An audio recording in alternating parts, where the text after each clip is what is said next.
ಕದಂಬವನದ ಪಯಣ ಮೊಟಕುಗೊಂಡಿ ಇಲ್ಲಿಗೆ ಆಗಮಿಸಿ ಇಲ್ಲಿಂದ ಸ್ವಾಧೀನಗೊಳಿಸಿ ಕ್ಷಣಿಕಾನಗರವನ್ನು ಸೇರಿಸಿ ನಮ್ಮೊಡೆಯನಲ್ಲಿ ಸಂತೋಷವನ್ನು ಊರ್ಜಿತಗೊಳಿಸಿ ರಕ್ತಬೀಜದ ಸಾಮರ್ಥ್ಯ ಎನ್ನುವುದನ್ನು ಪ್ರಪಂಚಕ್ಕೆ ಕಾಣಿಸೋಣ. ಈ ಭಾವದಿಂದ ನಾನು ಹೊರಟು ಬಂದರೆ ನನ್ನದಾದ ದೃಢವಾದ ನಿರ್ಧಾರ ಸಡಿಲಗೊಳ್ಳುವಂತಹ ಬಗೆಯಾಗಿ ಕುಳಿತು ಯಾಕಿದೆ. ಓ ಸರಿಯೇ, ಇಲ್ಲಿ ನೆಲೆಸಿದ ಹೆಣ್ಣು ಸಾಮಾನ್ಯರಲ್ಲ. ಕೇವಲ ಮರಣದ ಭೀತಿಯಿಂದ ಇಲ್ಲದೇ ಇದ್ದದ್ದನ್ನು ಕಲ್ಪಿಸಿ ರಕ್ತಬೀಜ ಆಡುತ್ತಾ ಇದ್ದಾನೆ ಎನ್ನುವ ಹಾಗೆ ಒಡೆಯ ಭಾವಿಸಿದನೆ. ಅಲ್ಲ, ನನಗಿಂತ ಚೆನ್ನಾಗಿ ಈ ಪ್ರಪಂಚವನ್ನು ಅರ್ಥವಿಸಿಕೊಳ್ಳುವಂತಹ ಸಾಮರ್ಥ್ಯವುಳ್ಳ ಶುಂಭನರಿಗೆ ಅರ್ಥವಾಗಿಯೂ ಈ ವಿಧವಾಗಿ ಆಡುವುದಕ್ಕೆ ಮುಂದಾದನೆ. ನೋಡೋಣ, ನೋಟ ಮಾತ್ರದಿಂದಲೇ ಅರಿತುಕೊಳ್ಳುವುದಕ್ಕೆ ಸಾಧ್ಯತೆ ಇದೆ ಎನ್ನುವುದನ್ನು ಈಗಲೂ ನಮಗೆ ಒಪ್ಪಿಕೊಳ್ಳುವುದಕ್ಕೆ ಕಷ್ಟ ಆಗುತ್ತೆ. ಅರ್ಥವಾಗುವುದಾದರೆ ಯಾಕೆ ಚಂಡಮುಂಡನಿಗೆ ಗೊತ್ತಾಗಲಿಲ್ಲ, ಯಾಕೆ ಧೂಮ್ರಾಕ್ಷನಿಗೆ ಗೊತ್ತಾಗಲಿಲ್ಲ. ಸುಗ್ರೀವ ಘನವಿವೇಕಿ ಏನೋ ಕಲ್ಪಿಸಿದ. ಆ ಮಟ್ಟಕ್ಕೆಲ್ಲ ನಾವು ಬೆಳೆಯುವಷ್ಟು ನಮಗೆ ಆಯುಷ್ಯ ಉಂಟೋ ಇಲ್ಲೋ ನಮಗೆ ಗೊತ್ತು. ಆದರೂ ಬಂದವಳು ಏನು ಅನ್ನುವುದನ್ನು ಕಂಡುಕೊಳ್ಳುವುದಕ್ಕೆ ಸಾಧ್ಯವಿದೆ ಅನ್ನುವುದನ್ನು ಪರೀಕ್ಷಿಸಬೇಕು. ಎಲ್ಲಿದೆ ಆ ಬೆಳಕಿನ ಮೂಲ? ಅನಸುತ್ತ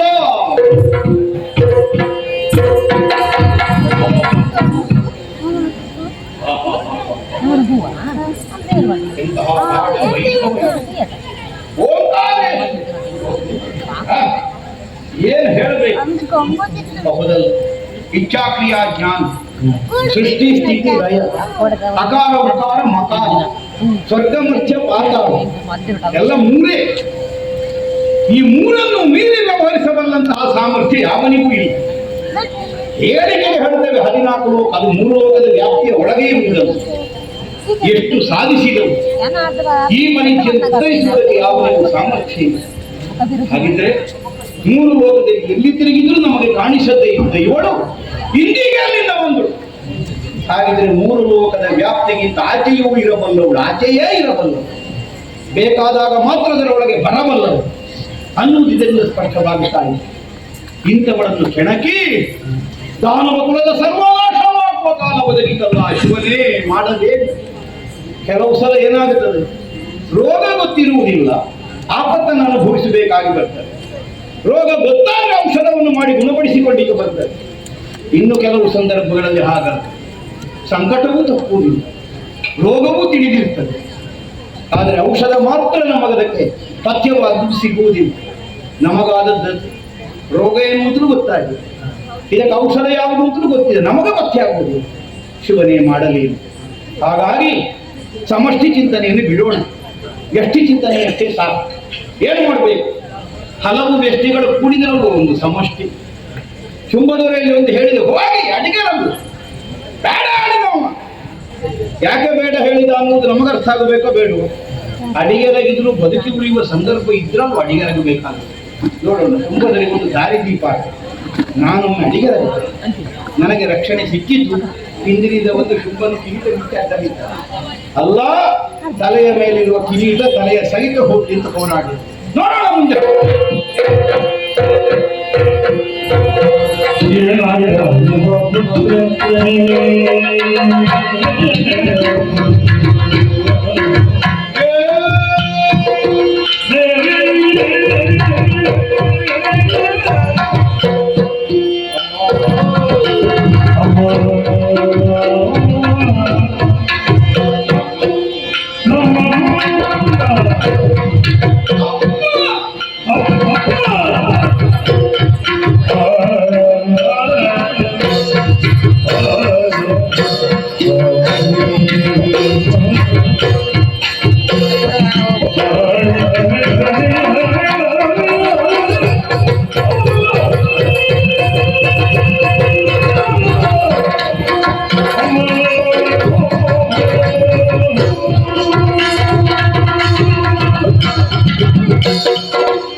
ಬಯಸಿದ ಏನಾವಧಿ ಭವತ್ತೆ ನೀವೇ ಹೇಳಿ.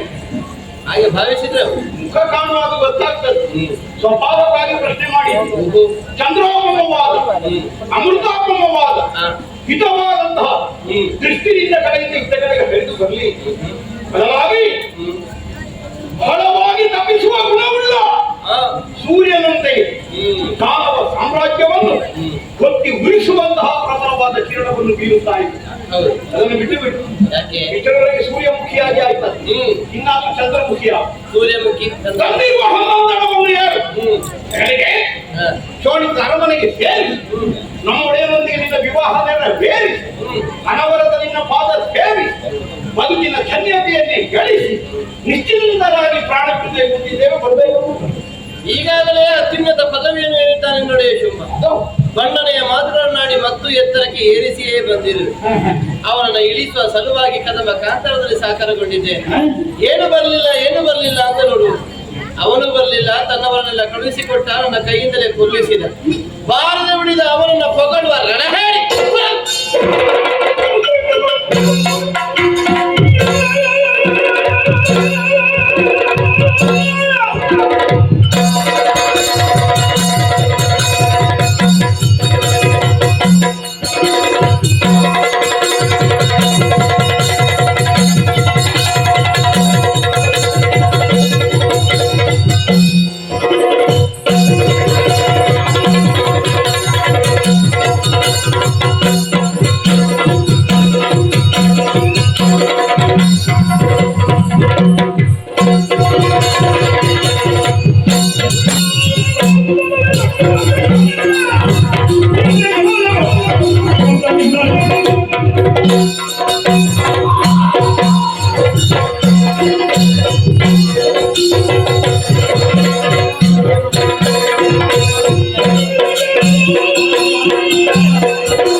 తప్పు తాంగి దశ దోష ఇంటి తిన్నాడు ఐదు బట్టలు వాడుందు పోయినప్పు వచ్చిన లోపల చెరుకు